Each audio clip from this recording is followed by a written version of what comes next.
Oh, with Moda of data Yeah. analytics. Okay, absolutely.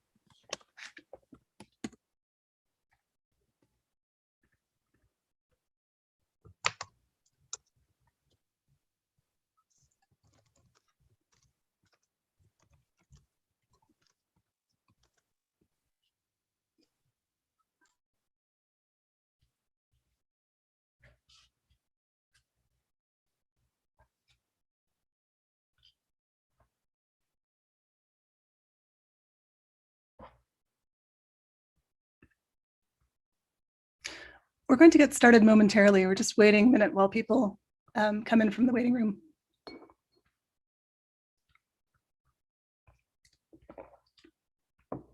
I see participants coming to the room. Okay.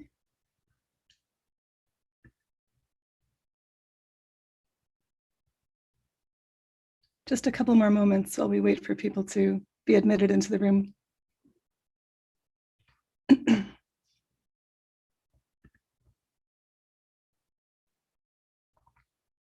Shall we get started? Hi, I am Eleni Manis. I'm the research director at S.T.O.P, the Surveillance Technology Oversight Project.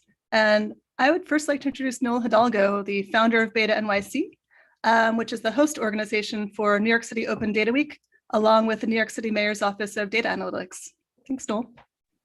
Hi, thanks for joining on a beautiful Sunday, sunny Sunday here in New York City. Thank you, participants. Thank you, organizers. I just want to give a quick shout out to some amazing events that are going on today and for the next week. Here you are, a participant of Open Data Week in New York City. This is one of over 100 events that are happening throughout the week that are really centered around data, technology, and how those two things are interlaced in our society.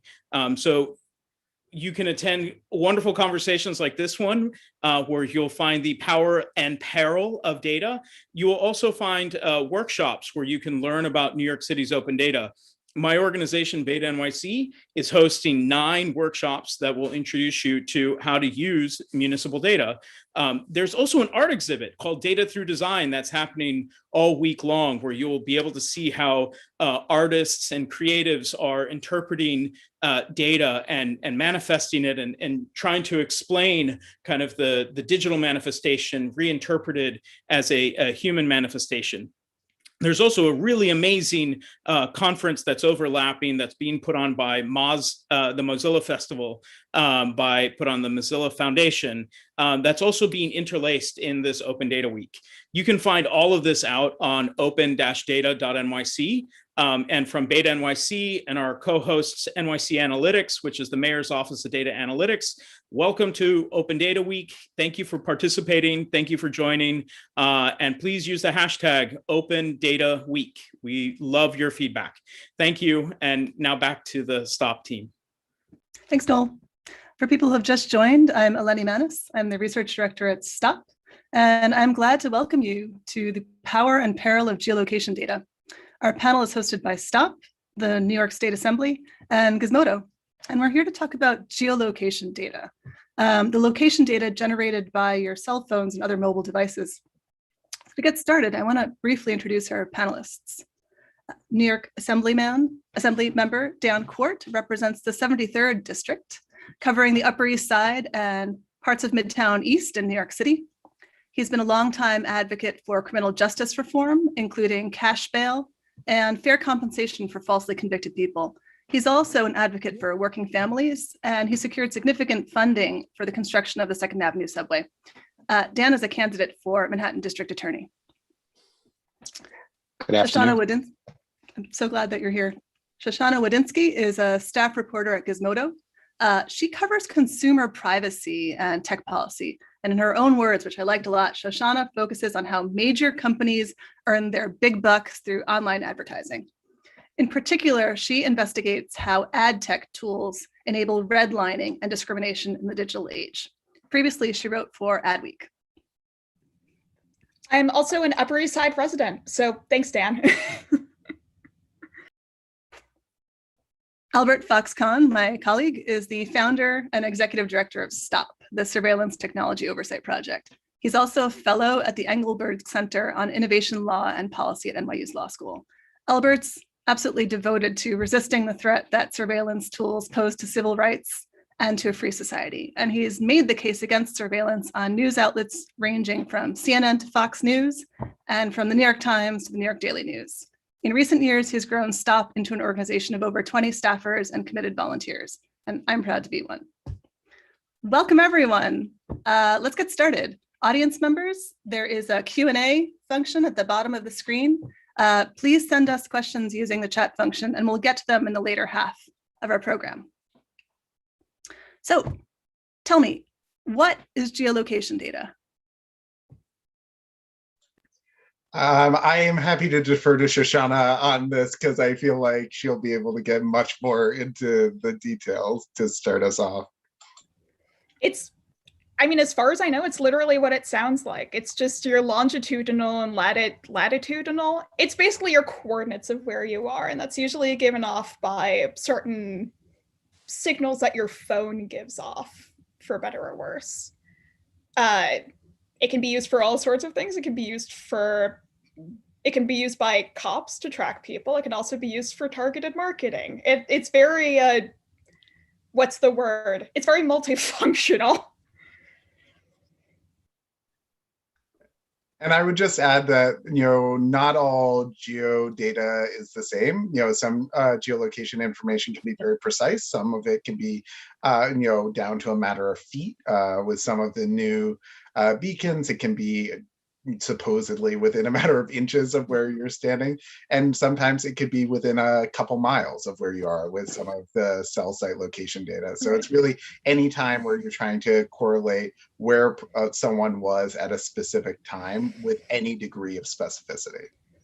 Right. Well, actually, sorry, I just wanted to note there, a lot of like what we think about as location data is actually not very precise at all. It's usually within like, I don't know, it's usually within like some like kind of radius that can be like as far as like half a mile is what I've seen.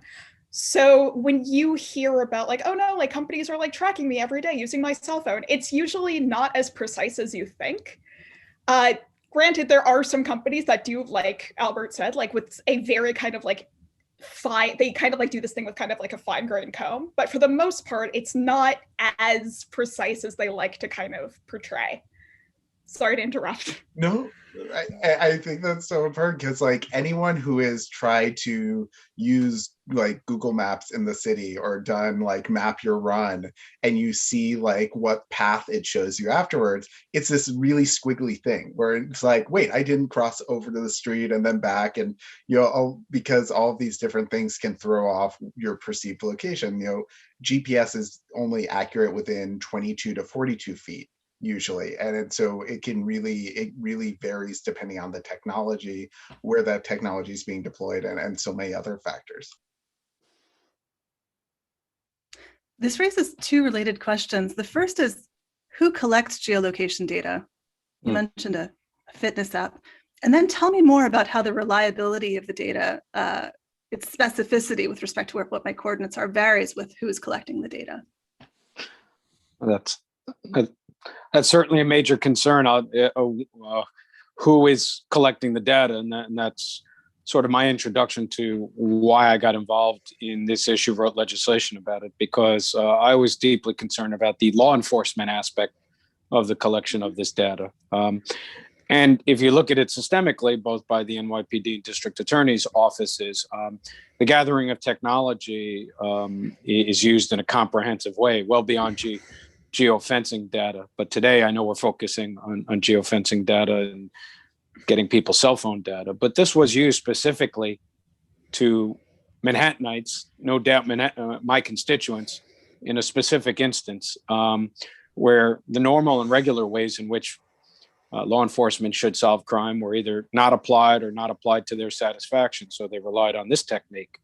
And that's how I became concerned with it and wrote legislation that would stop this practice.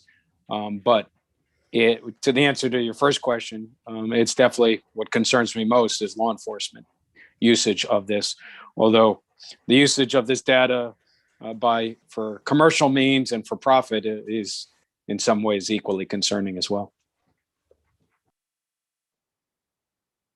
Well, sorry. Please. Well, actually, those two ideas are kind of correlated. So in a lot of cases, this data is at first collected for commercial means, but then law enforcement can I'm sorry, I have two cats and one of them is making noise in the background. But then government officials can technically just buy that data for themselves because it is a commercial entity and it's not technically being used for law enforcement. It's being used for quote unquote advertising purposes. But you've had in the past, there was this really kind of blockbuster story for the Wall Street Journal, I believe about a year ago, where you had this one ad agency, well, not an ad agency, but an ad tech company that was actively working with, I think it was ICE, to offer data specifically of people at the border. And this was their location data that was being collected by, apps on their phone. So the line between what is used for government means and what's used for marketing purposes is getting increasingly fuzzy.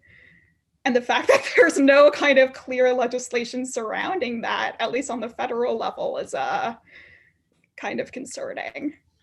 Oh, yeah. Yeah, I completely agree. But I think just stepping back and looking at how this data is collected initially, it's every part of the internet ecosystem we're a part of is trying to constantly capture our location, right? So oftentimes the hardware itself is trying to capture location. Our internet service providers are trying to capture the location. If we're using Wi-Fi, if we're using all sorts of ways to access the internet, that's capturing our location. The apps on our phone, the websites we're visiting, nearly every touch point we have with the digital world is trying to capture our information because it's a super lucrative way to get money from advertisers. And so there's this whole profit motive built in to create this constant perpetual location tracking network, which then once it's set up for people to, sell us, whatever they're trying to sell us, that same repository of information can be used and abused by ICE, by the NYPD, and by any other government agency, even the IRS. So it seems like, at least in the first instance, a lot of that data is being collected just by people who view it as a way to make a buck. Can you tell me a little bit more about why location data would be so valuable to advertisers? I'm going to do this with the help of Cahn because he's being a little bit loud. So the thing about location data is that it's not just location. You can infer a lot about a person based on where they are. So for example, I have a local gym that before the pandemic, I would be walking into all the time. And every time I go into that gym, they have their own Wi-Fi network that I connect to. So now that gym has a pretty accurate, timestamp of when I'm going to the gym and when I'm connecting to their Wi-Fi, and they can say, okay, this is a person that goes to the gym in the mornings, and that's like a specific type of consumer that would probably buy, I don't know, protein shakes, for example. And then you kind of think about, okay, who's the type of person that goes I'm trying to think of other kind of places that people walk to. For example, if somebody goes to bookstores a lot, that's another type of consumer. If somebody goes to pet stores a lot, that's another type. So all of these you're leaving kind of a fingerprint of what kind of consumer you are based on where you are. And for a lot of marketers, that's a more accurate way to kind of profile people than, only the sites that they visit. And often, those are these kind of digital means are becoming a lot more policed and a lot more heavily regulated than things like location data. So that's often kind of a MO that they're starting to adopt more and more. And Shoshana, correct me if I'm wrong, but from some of the research I've seen, it's not just information that's helpful for advertising those protein shakes or advertising someone a coffee drink right by as they're passing the Starbucks, but oftentimes it's the most valuable type of data to when you're serving ads, that because you're at the moment of persuasion and you're at the moment where people are getting ready to make a purchase or are most susceptible to it. And so obviously it's hard to generalize with any ad pricing, but it seems like compared to a lot of the data out there, advertising tied to real-time location information gets a lot pricier and seems to be a bigger focus. I can't confirm pricing because, like you said, a lot of the stuff is so freaking opaque. But I do know a lot of people do put a lot of value. Like, for example, I have a Dwayne Reed that's down the street from me, and I know that they're like tracking my location. Like, a lot of big box retailers often have, like you said, like beacons that are kind of like placed around the store for that exact reason, because they want to get people at the time of purchase and they want to know like what aisles people are walking past. So people will be like, oh, this person's in the market for toothpaste. We're going to like market a ton of toothpaste at this specific person. And they know that they can do that. And they know that this person is probably going to buy it based on where they were. So like you said, yeah, I don't know if it's the most valuable, but I do know it is very valuable, which is why there's so many sites and apps and all that stuff that try to collect it. I get it now. It's creepy. And I also understand why it would be so commercially valuable. As Dan has suggested, there's also value in this information to the police. And we're going to be talking very soon about geofence warrants, which you referred to. But let's establish a baseline first. Have the police accessed geolocation data in the past using traditional warrants? What did that process look like? So basically, our Constitution is not very good at differentiating different types of data that you're capturing through a warrant because, well, it was written, back in the 1700s by people who had never even considered the possibility of an internet. So when you look at the standard, basically, there are two types of ways of getting information, either through a subpoena, which is a very low bar, or a warrant, which is a kind of middle of the road bar that requires probable cause from an officer to get a court order to compel the data to be handed over. And if you look at, the information from Google and a lot of the larger tech firms, they get these requests, they get court orders tens of thousands of times a year. And so, for example, a traditional version of a geolocation warrant might be saying, okay, I know Shoshana is up to a lot of no good with her cat.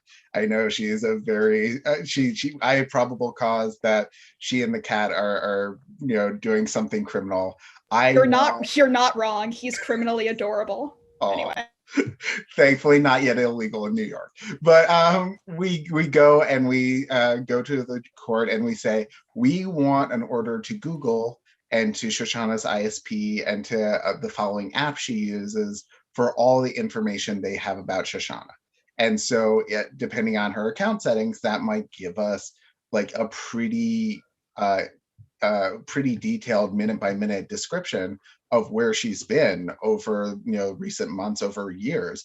And one of the most common versions of this is cell site location information, where it includes the information from every time we make a call, receive a call, or even have a data packet that's sent or received from our cell phone, and gives the cell companies a nearly indefinite map of our location history.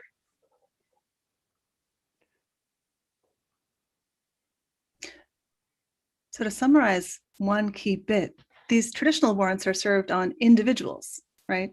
A single individual. Now, how about geofence warrants? What are they? How do they work? And how do they differ from traditional warrants? Well, that is the essence of it. The Fourth Amendment requires a particularized search. And although no court has said this specifically yet, and the Supreme Court hasn't weighed in yet, geofence warrants are anything but a particularized search. They are the search, as Shoshana said, of longitude and latitude, and looking at specific areas and trying to gather individuals who were in that area through their cell phone service. I have my own views that there's no way to reconcile the Fourth Amendment with this practice. And I think Albert can talk about the courts that have come close to saying things of that nature. But to me, it is antithetical to the whole practice of what the Fourth Amendment search should be, a particularized probable cause based upon a particularized theory of criminal wrongdoing, rather than a general essence of we know there was criminal conduct or we believe there was criminal conduct in a certain area at a certain time. We don't have probable cause to actually identify or arrest an individual. So we will use this other tool, which is non-specific, overbroad, to try and get data on anyone and everyone who was in that area, to the hopes of then bringing in that data, reviewing it, and narrowing it down to identify the individual government believes is the person they should seek to deprive liberty from. It works in complete reversal to the whole lineage of constitutional process on people's individual rights and what the Fourth Amendment is there for, which is to protect individuals against non-particularized searches. But unfortunately, courts have said maybe language somewhat to that effect, but not. This is an area where the federal courts and the state courts, I don't think, have caught up to what I think many of us see as a plain abridgment of people's Fourth Amendment rights. Yeah, and I think it's really, when you think about the Fourth Amendment implications, I think it's so important to look back. I know I'm the person who keeps harping on the 18th century here, but like at the founding of this country, we had a lot of fear of general warrants. This idea that, the British officers at the time had a piece of paper that was stamped that basically gave them the right to seize anyone at any time, to go into any place to conduct a search, that basically was a free pass to violate anyone's right to privacy whenever they wanted. And, that's the reason we have the Fourth Amendment, to stop that from happening again. But geofence warrants are so broad that we end up with the digital equivalent of a general warrant. The digital equivalent of something that lets, the police search nearly anyone at nearly any time for nearly any reason. For audience members who have never heard of a geofence warrant, can someone give us an easy example of how one works? Imagine a tuna net, like on like a fishing boat. No, I'm kidding. It's basically, Albert, you can correct me if I'm wrong here, because this isn't really my expertise, but isn't it like when you just establish I want to know every kind of cell phone ID that tripped into this particular radius based on their cell phone location data. Is that right? Yeah, so it's really crude. So basically what officers do is, there was a case down in Virginia that's being challenged in the federal courts. And what happened there was a bank robbery. And they didn't know who had committed the bank robbery. So they decided to go on a fishing expedition with Shoshana's imaginary tuna net. And what they did was they went to the bank and then they drew a circle around the bank and said, I want to know everyone who was within that, I think it was like half a mile radius of the bank. And like when you say it that way, it's like, okay, I can kind of understand that. The problem was it was such a big circle, it overlapped with an entire nearby church. So anyone who was in that church was within the scope of that geofence. And it's really, there's no scientific basis for saying this is how big the circle should be. This is how long you should have it for.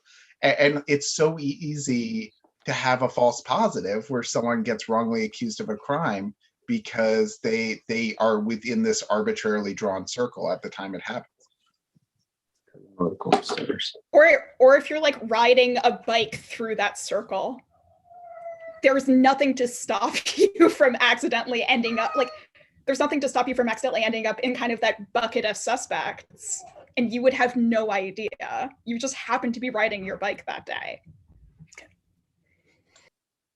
Completely. I think just as a matter of statistics, one thing that people know is that the larger a group you're creating, the larger the sample set, the higher the probability that you'll find someone who looks like they're fitting the pattern that you're looking for.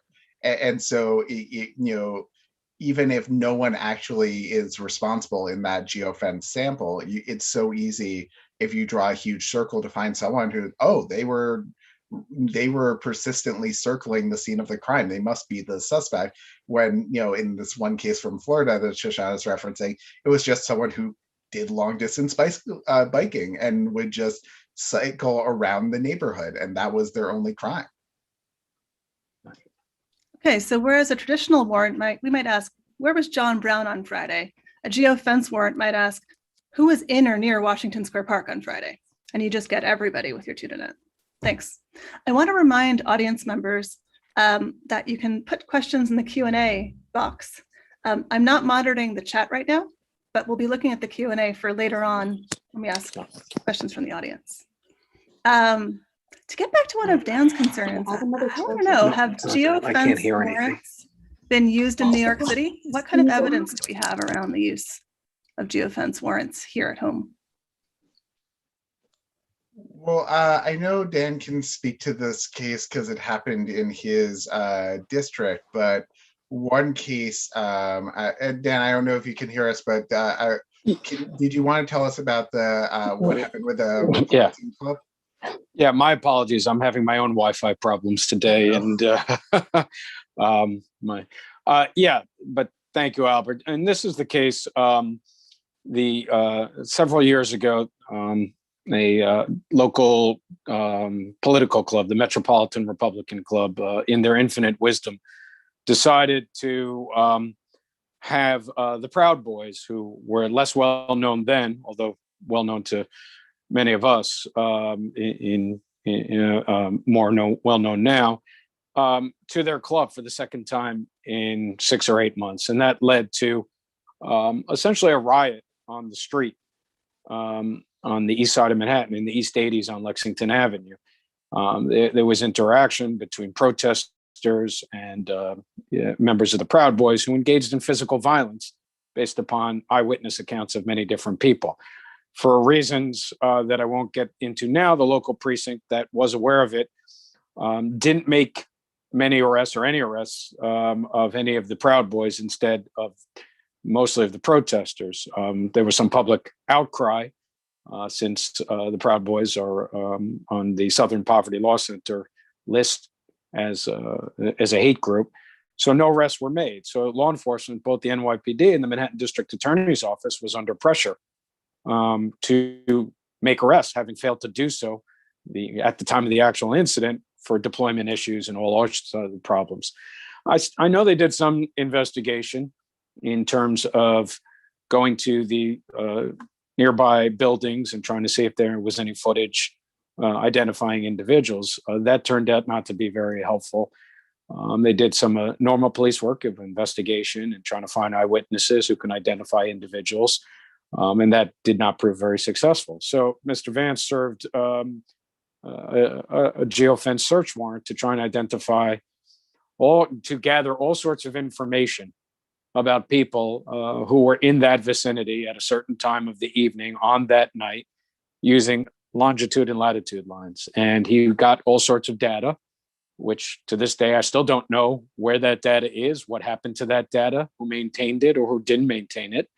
And no further arrests, as far as I know, were made based upon that data, which I think is instructive as to those who say, well, this is a necessary tool for law enforcement to make arrests.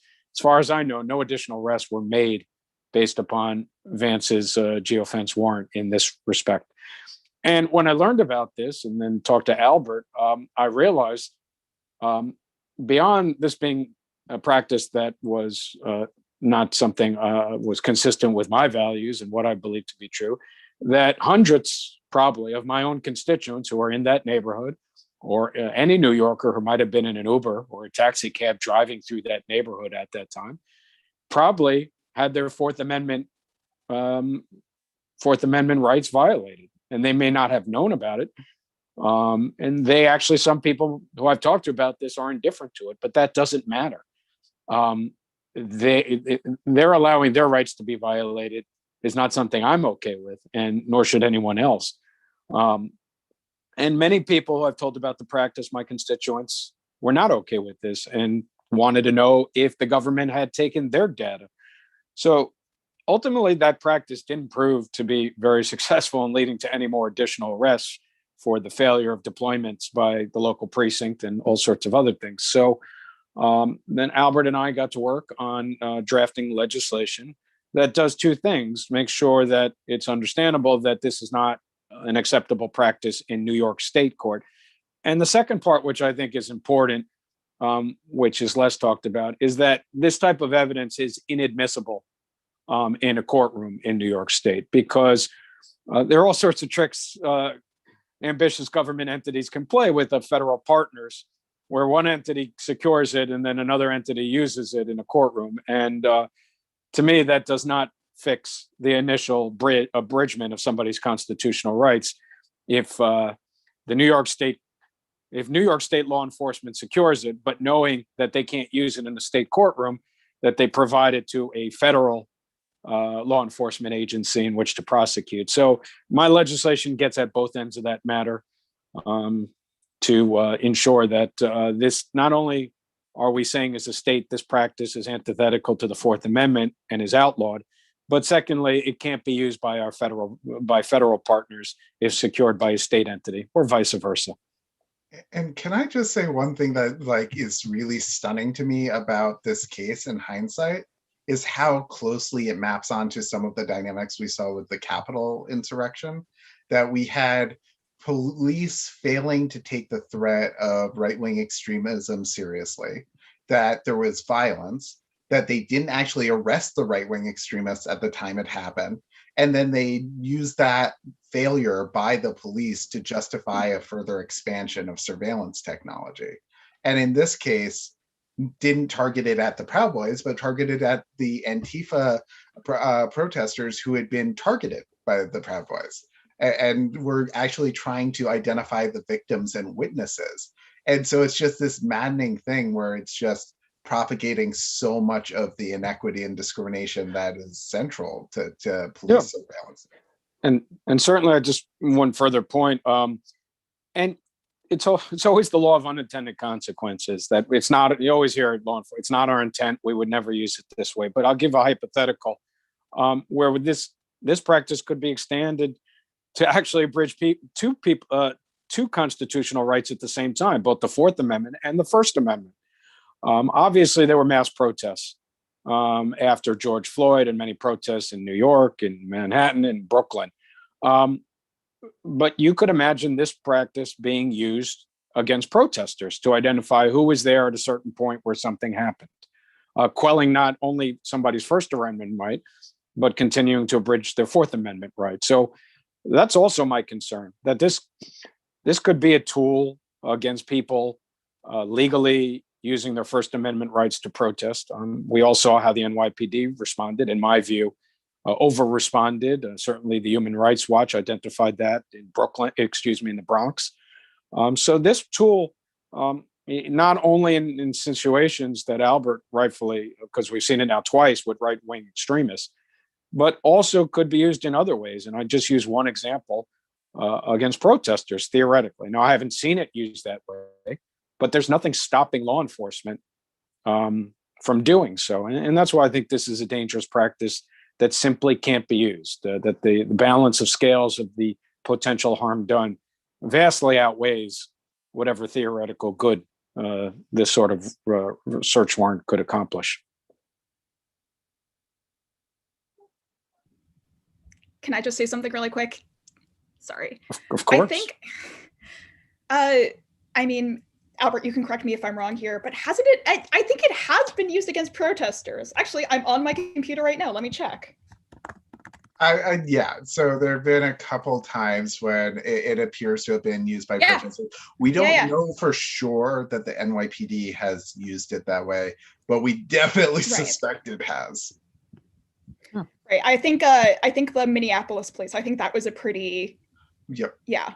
So in the aftermath of George Floyd's killing, we learned that there were at least one geofence warrant, possibly others, that were used to target those taking part in the uprising. And it, given the way that we've seen like both federal, state, and also local resources being used to target those protests, I would be shocked if we didn't have some geofence warrants from this summer in New York. Something I just wanted to say is that, in a lot of cases, when we talk about geofence warrants, we talk about geofence warrants being served to Google because that is a major data provider. But what a lot of people forget is that there's hundreds, if not, no, definitely like hundreds of other smaller data providers working in the US that have their own buckets of location data that could also work with law enforcement and don't have the public spotlight that Google, a publicly traded company, has. And right now, there's nothing stopping police if they sense that the heat is on them for doing business with Google. There's really nothing stopping them from using a smaller operator, at least right now. And I should say, in the Proud Boy case, it actually came out in the court transcript that they hadn't just served a geofence warrant on Google. They had served it in that case on Uber, on Lyft, on Venmo, on I think one or two others. And there may have been more, but you're right. Like any company that's collecting this information is creating a giant target for any police department that gets ambitious. Right. And because it's so profitable, a lot of companies want to collect it by any means necessary.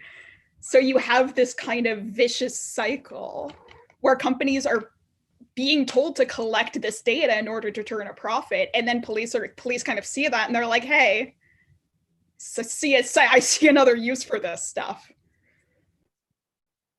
Let me sum up just a little bit of what I'm hearing, and we'll address it to Dan's constituents who aren't so worried about geofence warrants. And what I'm hearing is that if we care about democratic norms, about our democratic society, we should be hesitant to normalize indiscriminate searches, right? We care about the Fourth Amendment, and we should care about suppressing freedom of speech, which is what you get if people can't protest without fearing that they're being tracked. I mean, I would go further, and sorry, Dan. No, go ahead, please, Albert. Okay. When we talk about police surveillance, it's not just an invasion of privacy. It's not just collecting data. It's often the gateway to police stops, to police interactions. It is often the first step towards a SWAT team at someone's door or a knee to someone's neck. And that oftentimes you can't look at the dangers of police surveillance without looking at the dangers of police violence, especially to Black New Yorkers, but to any New Yorker who is forced into an interaction with law enforcement because one of these surveillance tools. Yeah. And part of the what's so frustrating here is it's always law enforcement reacting to initial failure, to use the normal methods of investigation to address something. And the Proud Boys incident is a good example, because this was the second time that this group was at this political club in a 1-year time period, that the local precinct was fully aware. I think they had 40 plus officers in and around the area. But for some reason, there was never, at least to my satisfaction, a sufficient after action plan addressed by the NYPD, why no actual arrests were made. But this seems to be a habitual area of repeated failures by law enforcement, certainly with respect to right-wing extremist groups. And you saw it right out here on the streets of my district. So then the back end is when the public outcry comes, and we all come together as a community, both faith-based leaders and elected officials and community leaders, and we say, this is outrageous. Why did this happen? Unfortunately, law enforcement, instead of addressing its initial failures, then goes to these questionable techniques, and which ultimately, as Albert said more artfully than I, really is not only an abridgment of constitutional rights, but is a gateway to interactions that become more prevalent, more violent, more aggressive, and can lead to tragedy. So you can't, it's bad enough looking at these practices in a vacuum, but they are also can be looked at objectively as a bridge to more aggressive police tactics. If the initial constitutional abridgment wasn't bad enough. Let me ask a related question. So police can also purchase location data instead of serving a warrant for it. Is that happening here in New York City? And what safeguards are there to prevent the police from purchasing location data, if any? I don't know if it's happening in New York City, but I know I can purchase location data right now. There's marketplaces online. There's specifically like data kind of warehouses that you can buy this sort of stuff off of. And it's expensive. A lot of sort of marketing data is, but it's not hard to get if you were, at least if you know how the industry works and where to look. And I'm sorry, nothing. No, go ahead, Shoshana. My apologies. No, it's okay. I was just going to say, even if I doubt a federal official would know that stuff off the top of their head, but they definitely know people who do. And I think one of the problems, if you look at it from a governance model, is the oversight of the NYPD. People think they're, at least in the governmental level, is minimal. To the extent you as the voter or the individual have faith in the NYPD to self-monitor, I don't. But the only body that really looks at NYPD practices is the city council with their oversight hearings.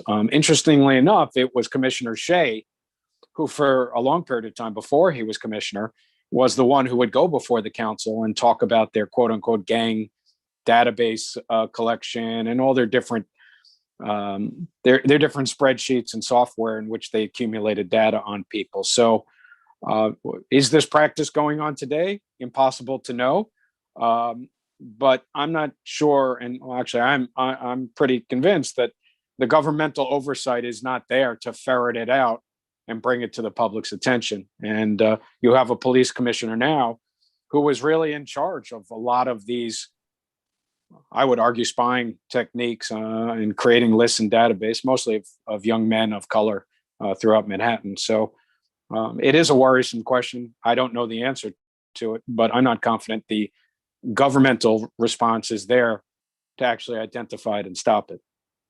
And I want to give a shout out to our colleagues in the Gangs Coalition who have been working to dismantle that database, both the NYPD database and the one in the DA's offices. But I mean, part of why the data purchasing is so dangerous is when you go to a judge and ask for a geofence warrant, they're getting approved more than I would want, but there's some amazing decisions that are pushing back. So there's that case I mentioned from Virginia where it's on appeal, but there's also this great magistrate judge in Illinois, Gabe Fuentes, who wrote an opinion denying a geofence warrant. But when you go to buy this data, it's like the Fourth Amendment doesn't exist.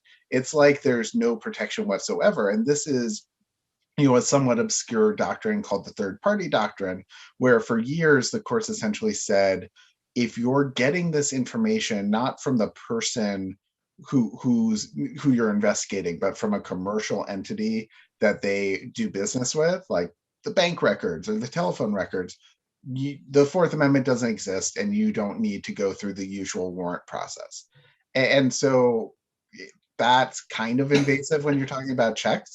But when you're talking about getting all of my geolocation data, that's so much worse. And that's the dynamic we've had for all of this data, where it's been a complete free-for-all. And so part of why city council oversight matters so much more is because you don't even have that pretext of judges holding the police accountable for whose data they're purchasing, how much of it, and how they're sharing it. Right, like for example, I just went online to, like, for example, AWS, like Amazon controls a massive data warehouse called the AWS Marketplace, and I just went online just to double check. And I can tell you, like, you can buy a location database of everybody that's like walked into Targets in Manhattan for about how much is it? for about $10,000 for a month's worth of data. Like, that's a lot of money, but it's not a lot of money for a federal entity.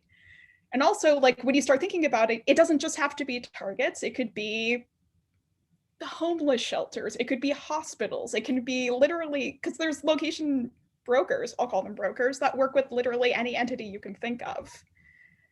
And when you, yeah.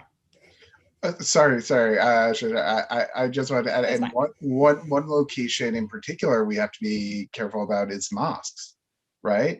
Because the NYPD systematically tried to monitor every mosque in New York City for more than a decade through undercover officers spending millions of dollars. It was a complete waste of money. It was discriminatory. But now they can just buy that data, right? They can just go and buy the data for everyone going to a mosque with a cell phone. It's kind of funny because I've never been pitched on mosque location data, but I can tell you there's hundreds of churches across the US that have their locations monitored because for some reason that's really profitable. So yeah, like this doesn't stop at retail locations. It does extend to like houses of worship. And people like me get pitched on this stuff all the time because people don't see it as a problem. They see it as something profitable. Can't touch it. I'm looking like an idiot.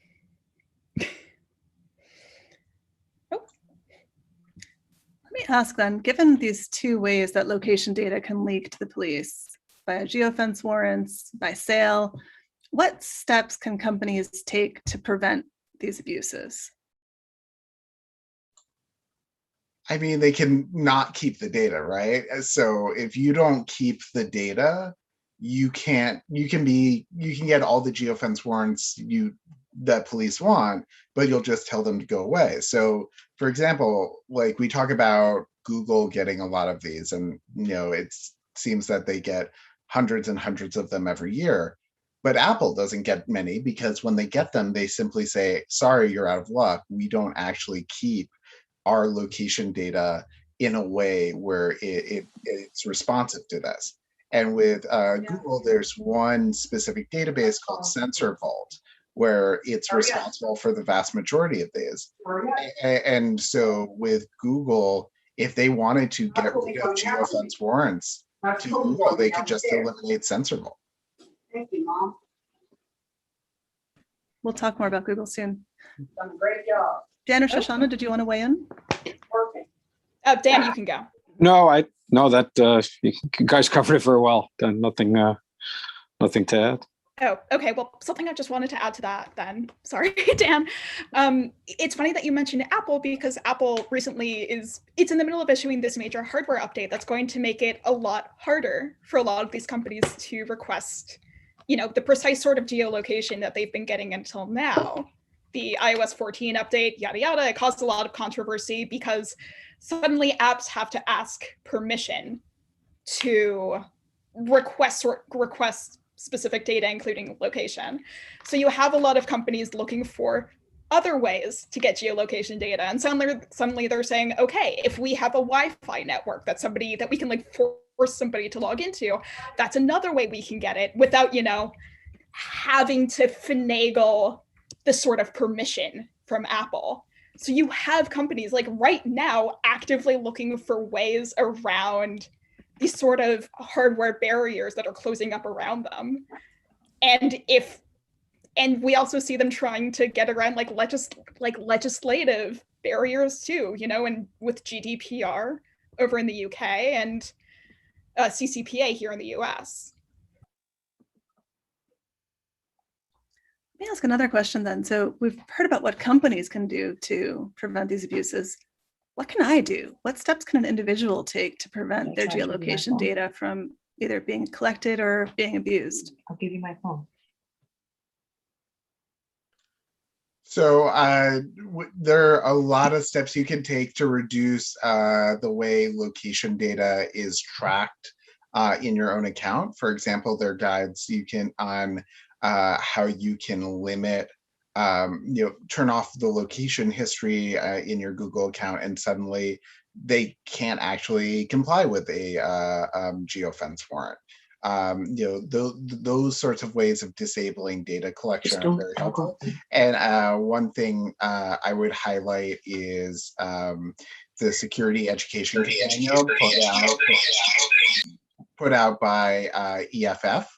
The Security Education Companion does a great job of explaining steps you can take to sort of disable the way these systems track you. But one of the things that's really frustrating is that some of these platforms keep making claims that are just turn out to be blatantly false about what control you do have. And one need only look at the number of like Facebook settlements to know that simply checking the right checkboxes isn't always going to be enough. I'll just add in here that I wrote basically a 3,500 word feature on how to keep your phone safe at protests, and that did not barely begin to scratch the surface. I'm sure I can share a link to that somewhere, but it's very complicated. And the best thing I can probably tell people, besides throwing your phone and computer out the window, is just carry a burner everywhere. If you really want to be like, get a flip phone, get one for like $50, pay in cash, just operate like you're on the run. I mean, it's just such a terrible thing that we have to tell people to do who freely want to exercise their First Amendment right. That they have to take all these measures to protect themselves and protect their data, both against illegal Fourth Amendment searches from my perspective, but that the First Amendment, it's the first one. It's the right to speak freely and protest. I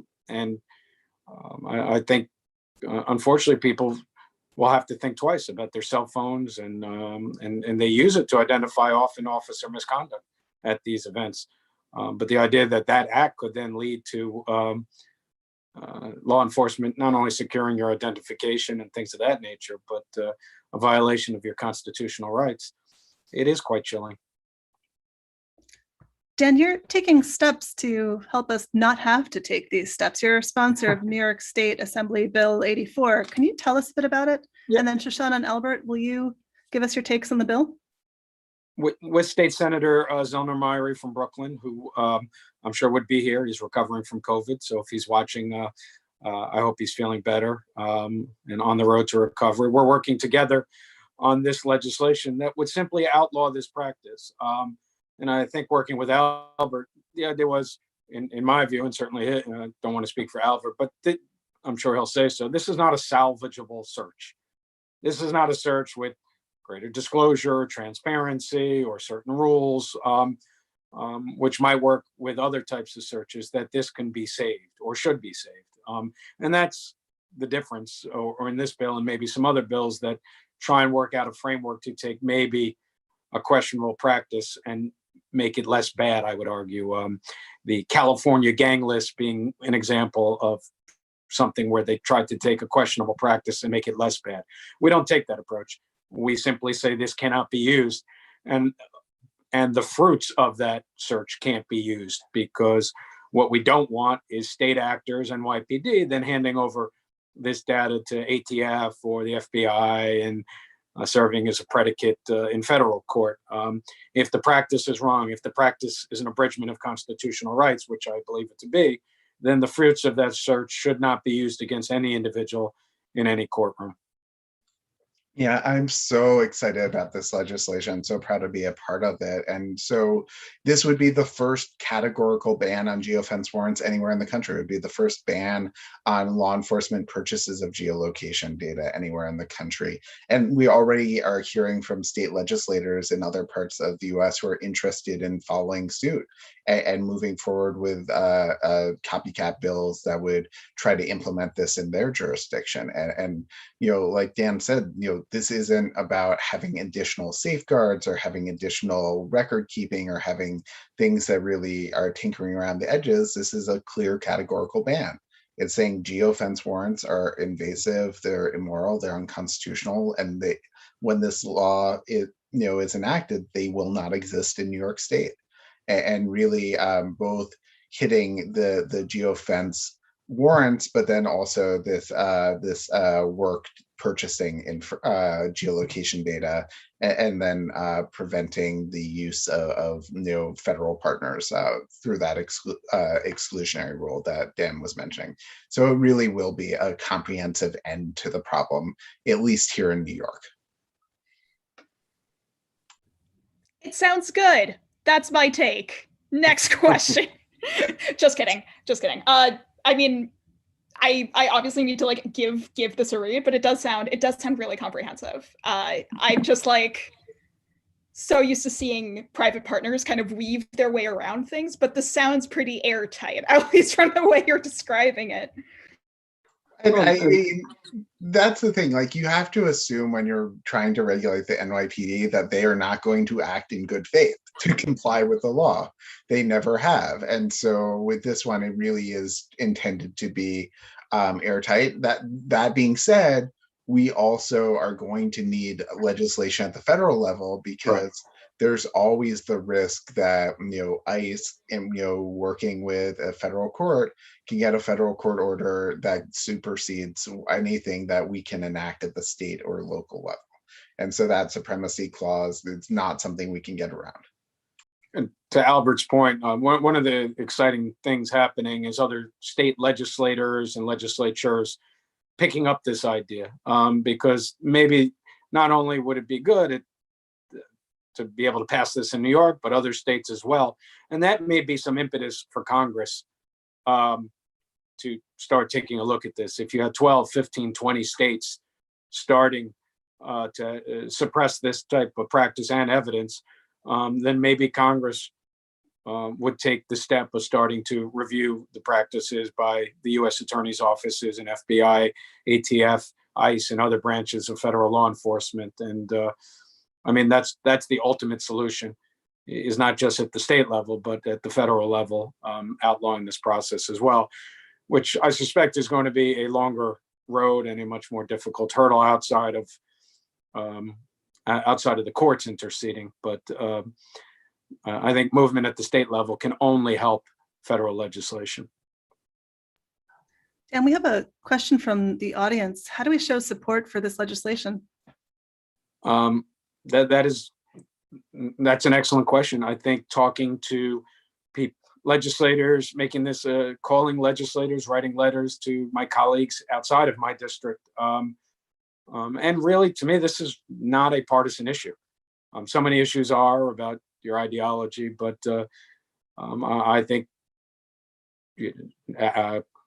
Republicans or conservatives who truly believe, or actually really believe, in smaller government and non-intrusion government in people's lives, if they are true to that espoused principle, should be supportive as well. So I think there can be bipartisan support for this, but I think calling and writing and emailing your legislator, if you're outside of my district, saying that they should be a sponsor of this, is an effective way, because the way it works in Albany is the more a good idea only becomes law when enough of my fellow colleagues believe a good idea is worthy of being passed. So to help Senator Myrie and I, getting more sponsors on the bill is a critical thing, because it shows support, and that helps it get to the floor for passage.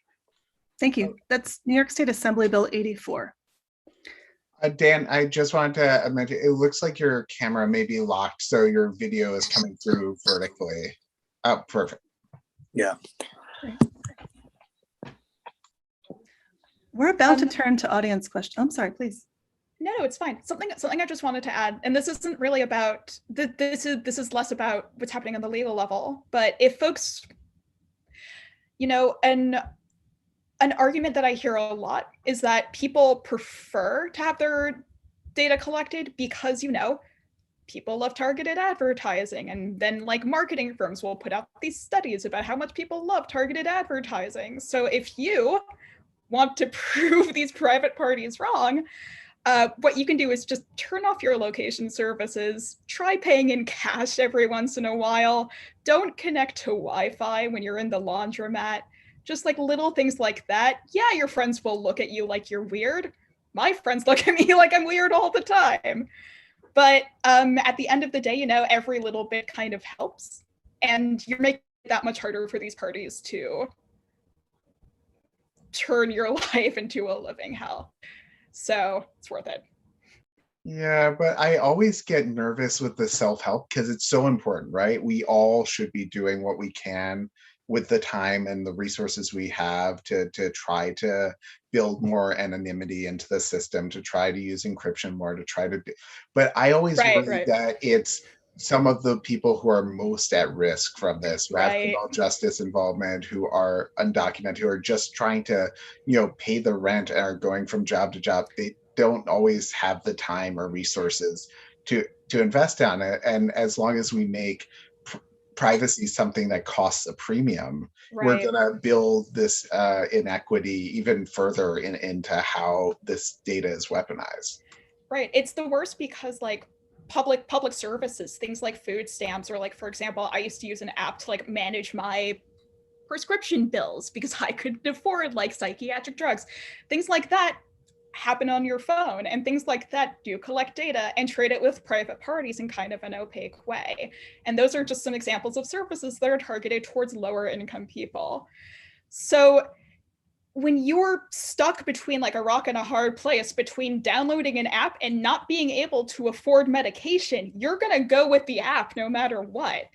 And right now, it's just like that's why we do need federal action. It's like no matter what you do, there's going to be people that are going to like end up at the bottom of this barrel.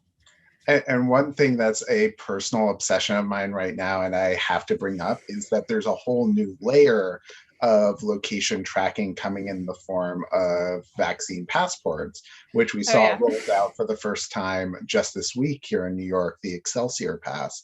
And this is something where, again, you may now be told, if this actually is scaled up the way some people want, that you don't get to opt out of having a smartphone and having location tracking if you want to, go to work or go to school or even go to the supermarket. And so we keep adding even more layers of sort of data capture on top of what is already a deeply dystopian scenario. Oh, I think that's a very important point by Albert. 10 years in the legislature, you see all these, we do so many study bills and collection of data bills. Study bills are all about collecting more data. We have no idea. Nobody has any idea where this data goes. I'm not saying it will be used for nefarious purposes, but a lot of the legislation we pass in Albany, implicit in this, is the collection of data, information, mostly at times for good intentions. But the real problem comes with what happens with this data. And that's why really my concern, and why it's so important to have a demarcation as we do in this bill, is that this just is not a practice that's acceptable, and not that it can be salvaged in some way. But there is a real concern about data, the expansion of the data with the COVID state-sponsored testing, and giving the vaccine in COVID. And our constitutional system, whether in our state constitution or a federal, is just not girded to deal with these problems. I have read many parts of our state constitution, and goes back to 1890 something, and it's about wagons and buggies, and when the state was agrarian. And I don't think our federal constitution offers much in the way of even imagining this type of technology. Of course, how could they? So this is really an area where we have to be affirmative in legislating, and not suggesting outside of the courts, hopefully interpreting the Fourth Amendment in the way that I think Shoshana, Albert, and I see it, that we have to affirmatively pass legislation, because we cannot rely on constitutional doctrine either at the state level or at the federal level, and waiting for the courts to someday stand up for the Fourth Amendment. How many hundreds, if not thousands, of people will have their constitutional rights abridged if we wait for that resolution? Thank you. I want to remind the audience members, please put questions in the Q&A box. We'll get to those in just a couple of minutes. To speak to your points, what I'm hearing is we can't reasonably ask individuals to protect their location data. We need laws, like the bill proposed by Dan, and we need companies to be responsible about collecting the data in the first place, and about how they share it. So let's talk about companies and their responsibility to us. And let's talk about Google, since I've heard the company mentioned previously. Google releases a transparency report twice a year detailing how many government requests for user info it gets. But the report doesn't distinguish between standard warrants, like tell us where John Brown was on Friday, and geofence warrants, like tell us everyone who was in City Hall Park and the surrounds on Friday. S.T.O.P and its partners have written Google to say that it needs to report this information. Tell me what kind of responsibility a Google-like entity has for contributing to public oversight of geofence warrants. Well, I think Google's counsel and I would differ slightly in how we would answer that. So, I mean, part of the problem is Google likes to have it both ways, right? They like to both be viewed as champions of privacy, then like the ones standing up to this, and look at how great our data reporting is. And they really do pride themselves on having this transparency report, which is, you know, one of the first in the industry. But then like, every time advocates push back and say, hey, here's a giant gaping hole in your transparency report where, you know, you've only told us when you were subpoenaed in litigation how many of these geofence warrants you're getting.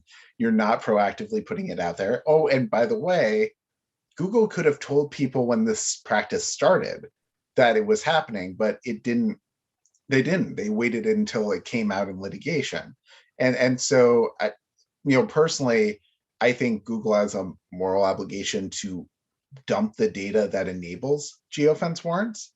I think they have a moral obligation to stop keeping information in a way that puts at risk. But at the very minimum, if they actually want to be, you know, viewed as transparent about this, they have to actually tell us how often this is happening, and they have to tell us when there are even creepier new forms of warrants that are being served. Well, I mean, if they really wanted to be transparent, it wouldn't just be Google, it would be Alphabet, which is Google's parent company, which has all these other weird tendrils. Like Link NYC, that whole thing, that wasn't Google, that was an Alphabet company. And the fact that Google, well, the fact that Alphabet desperately tries to kind of cloister all of its entities into all these neat little categories so you don't ask questions about all of the rest of them is something that we let the company get away with. And it's very frustrating because I know that there's other stuff going on with some of the other subsidiaries, but Google only puts out a transparency report for Google. That's it. And for people who are not familiar with Link NYC, these are the dystopian monoliths that you may see dotting New York City, that when we gave up our phone booths and, you know, the city decided, okay, let's have a private partner build these horrible Wi-Fi kiosks / you know, charging stations / I don't know what else they do. And oh, it's free. All we're going to do in exchange is gobble up all the information of people who pass by. Please don't sue me, Sidewalk Labs. That's only a rough estimate of what the trade-off is.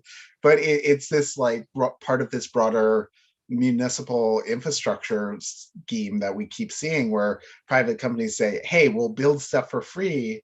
Isn't this such a great deal? By the way, we want all the data. It's like, you know, and it's just our data being used in exchange for paying for this. Yeah. Well, I mean, we saw. Oops, sorry. No, I'll just quick point. I think it's probably sort of having it's trying to have it both ways.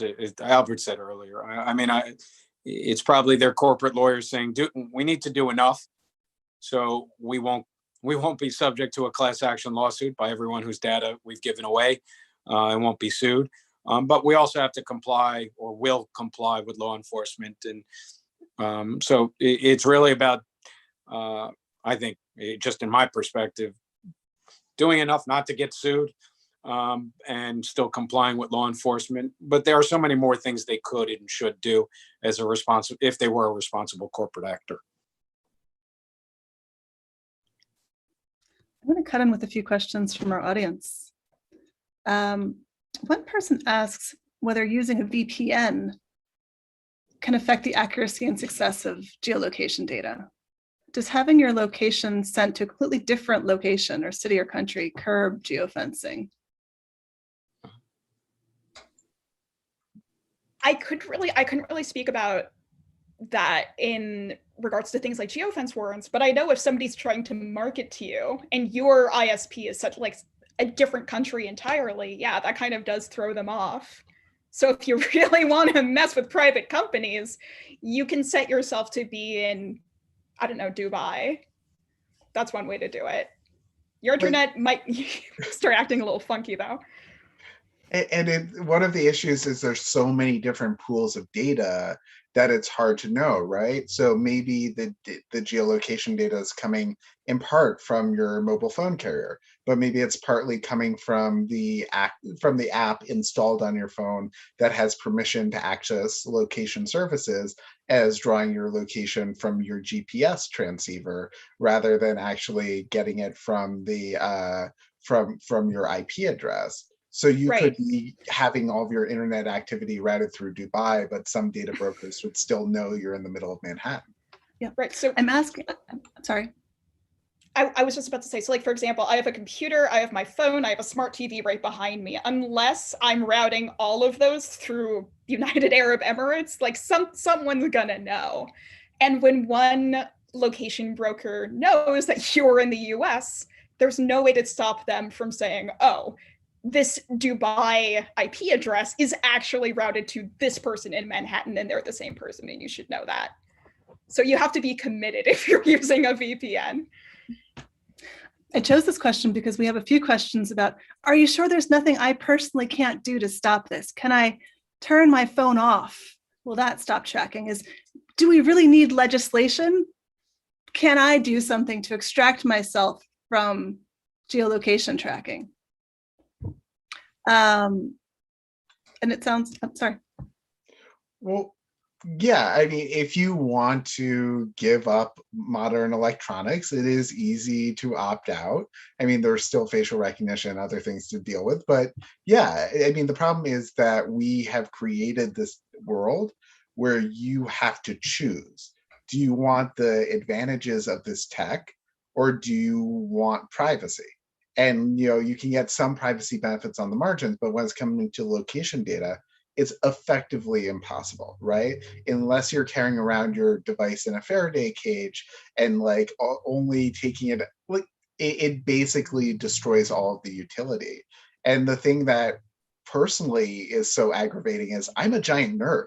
I'm a gadget geek. I want to be able to use this stuff and not second guess how every tool I buy is being used and weaponized against me. Yeah, that's it. There are all sorts of ways people can take steps to limit it, but I guess the question is, why should they have to? They shouldn't. Well, all these modern devices are supposed to connect us, make our lives easier. Although, as an elected official for 10 years, I'm happy to sometimes take a break from Twitter and other things as well. But people shouldn't have to choose. They should be able to use these devices to make their lives easier, better, or to engage in communications as they see fit in a modern age without having to give up their constitutional rights. And I guess part of the question is legislation necessary?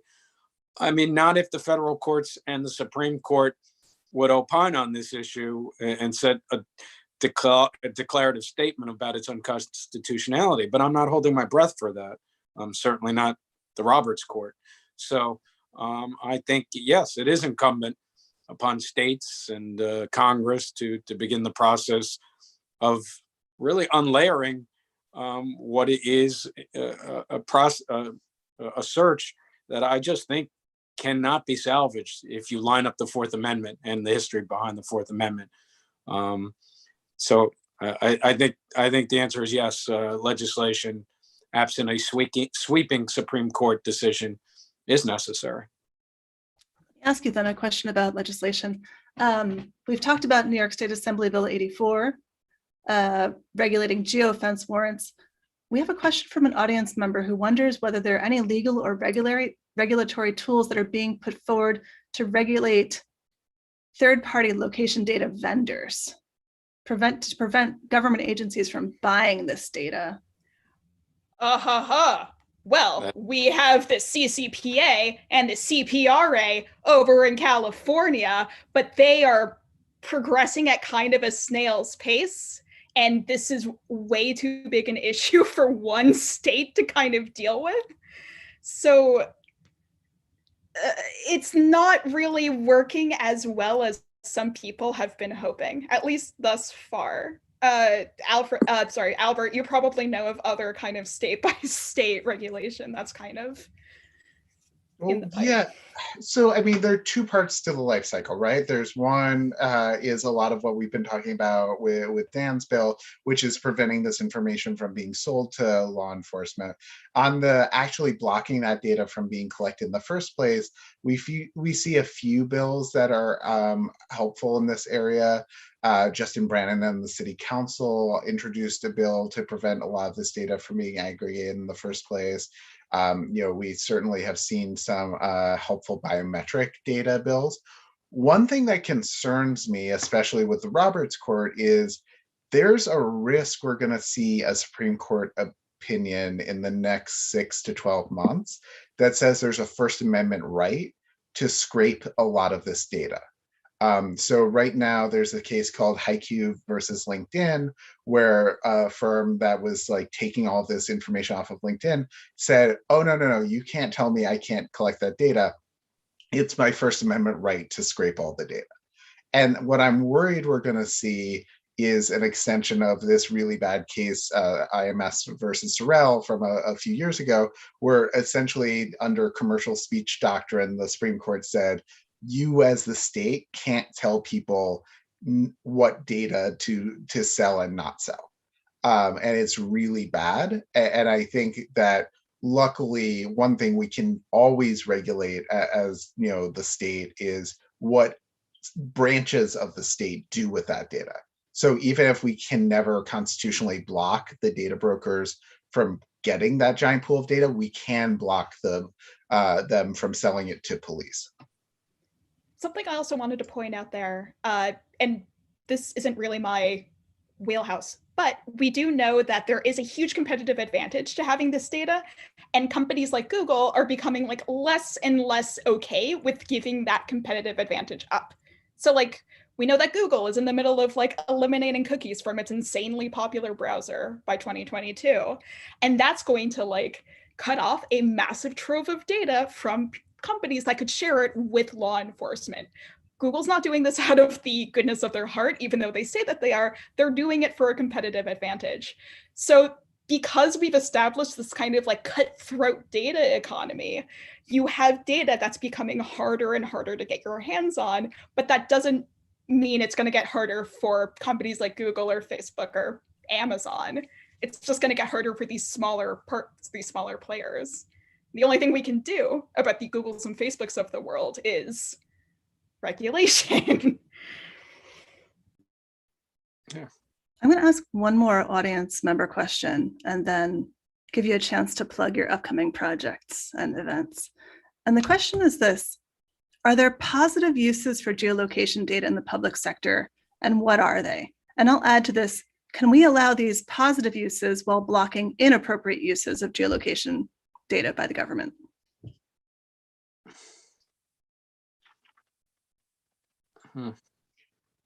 Yeah. Sorry, Dan, you go first. No, I'm not aware. Do you think they're positive uses, Albert? Yeah, so I think part of what's so problematic here is I think there are a lot of use cases that would be fantastic if not for the threat of police misuse. So I'll give you a big one, congestion pricing, right? If we want to have a congestion pricing system for New York City, we're going to have to find a way to actually figure out who is driving into and out of Lower Manhattan and to reliably charge them for the amount of time they spend there. And so that's going to require some form of geolocation data. And that's something where, I as someone who has, as long as I've lived in New York City, which is a very long time, always railed against driving in the city, that's something I'm very excited about if we do it in a privacy protective way, but not otherwise. And so I do think there are some examples like that where if you have non-law enforcement entities getting this information for a very specific purpose with the right safeguards, it's fantastic. but if like the Department of Transportation were to get that today, it would be a nightmare, because the first thing that NYPD would do is just try to use that as a giant tracking tool for every car in the city. Yeah. No, and it's awful, because like Uber has an entire subsidiary that works with city planners to make cities more efficient and easier to get around. Like, that is an objective good. But then you have the police going to Uber and asking for the same data that they use. And it's just like, can you have one without the other? It's unfortunately, the history of the NYPD suggests not. And I'll give you one example. After the Floyd case came down, the federal court ruled that stop and frisk was unconstitutional as applied in New York City, based upon the numbers from the Bloomberg administration. The response by the NYPD under Commissioner Kelly was this essentially Operation Crew Cut, which was, I'll bore the listeners with all the details, but it was essentially, we're going to use technology to replicate what we can't do with a physical stop anymore. Which you would think, if the federal courts have ruled a practice unconstitutional, that you wouldn't try and replicate the results in some other way. But that's exactly what the NYPD did. And that concept of Operation Crew Cut was the initiation of all this expansive technology, although it may have been used already by the NYPD, but they doubled and tripled down on their use of technology as a means of basically the non-physical stop of Black and brown New Yorkers and poor New Yorkers after that practice was ruled unconstitutional. So if you look at the history of the NYPD, it is fair and reasonable to look at them with a jaundiced eye of whether they can be trusted to not misuse technology as a means for expansive law enforcement practices. Thank you. It's fascinating. It's been a fascinating conversation. We're just about out of time. I'd like to thank our panelists, New York State Assembly Member Dan Court, Gizmodo reporter Shoshana Wadinsky, and S.T.O.P Executive Director and Founder Albert Cahn. In closing, take 60 seconds to tell us about your upcoming work or about upcoming events that we shouldn't miss.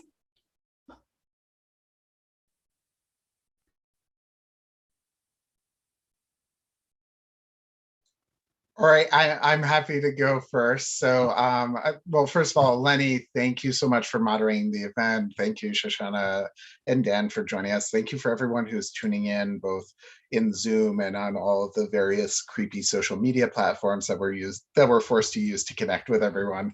One thing I would love to shamelessly plug is that S.T.O.P is about to turn 2 years old. And to mark the anniversary, we're going to have a online birthday party. I'm posting the link into the chat here in the Zoom. We'll have it on social media as well. And would really love if folks who support the work we're doing around geofence warrants and other forms of privacy would be able to join us for the celebration. So that's my log rolling. I'll go. Thanks for having me here. This is always fascinating, if not a frustrating thing to talk about, as I'm sure we can all agree. Read gizmodo.com. We do good reporting, and we work hard at it. And also go to S.T.O.P's thing, because S.T.O.P is a fantastic organization, and it's great that they're all of 2 years old. And I want to thank my fellow panelists, Shoshana and my good friend Albert and Lenny for moderating this. I guess I'll give one shameless plug. It's my 10th year in the legislature. I'm also a candidate for Manhattan District Attorney this year. So I hope those who are listening, if you like what you've heard, consider supporting me in that race. But as importantly, this is an issue or issues on technology and privacy that I've tried to talk about and am talking about in this race for district attorney. Criminal justice reform and reforming our system takes many forms, but it also takes the form of stopping practices using technology as an abridgment of constitutional rights.